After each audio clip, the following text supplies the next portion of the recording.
வணக்கம் பாட்டி. உங்க பேர் என்ன பாட்டி? செவ்வாய்க்கும் சிவபாக்கியம். பாட்டி எத்தனை பேர் இருக்கீங்க வீட்டுல? யாரும் இல்லையா? உங்க பசங்க பாத்துக்கிறாங்களா? வருது கட்டி கொடுத்துட்டீங்க. ஒருத்தருமே வரலங்கிறோம். பார்க்க செத்து போனா ஆனது ஏதாச்சும் ஆகணும்னா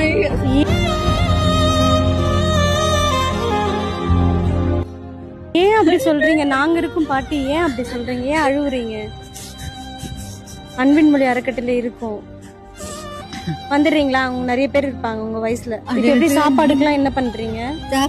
இந்த ஜூஸர்ல அரிஞ்சு கொடுக்குறவள அங்க சாப்பிட்டுக்கிறீங்களா? சரி, உங்களுக்கு இப்ப என்ன எங்க கூட வந்துடுறீங்களா? அப்ப இது ஆசிரமம் பாட்டி, நம்மளோட அன்பின் மொழி அறக்கட்டளை. உங்களுக்கு வந்து இப்ப ஃபுட்டுக்கு கஷ்டப்படுறீங்கன்னு சொல்றீங்களா, யாரும் வந்து பாக்குறது இல்லன்ட்டு. இப்ப நம்ம அங்க கூட்டு போயிடலாமா? அவங்கள இல்லையா? வரமாட்டீங்க, இங்கதான் இருப்பீங்க சாவர வரைக்கும். பிறந்த மண்ணில இருப்பேன். பிறந்த மண்ணிலே போயிரு. என்னதான் இருந்தாலும் சாவர வரைக்கும் பிறந்த மண்ணில தான் இருக்குமா? சரி, இங்க இருந்தே நான் உங்களுக்கு ஏதாவது உதவி பண்றேன், சரிங்களா? இப்ப நான் உங்களுக்கு ஒரு சின்ன தொகை கொடுக்குறேன், நீங்க வாங்கிக்கோங்க, ஓகேங்களா? உங்களுக்கு என்ன வேணும்னு சொல்லுங்க, நம்ம அதை பண்ணலாம், சரிங்களா? சரிங்களா பாட்டி?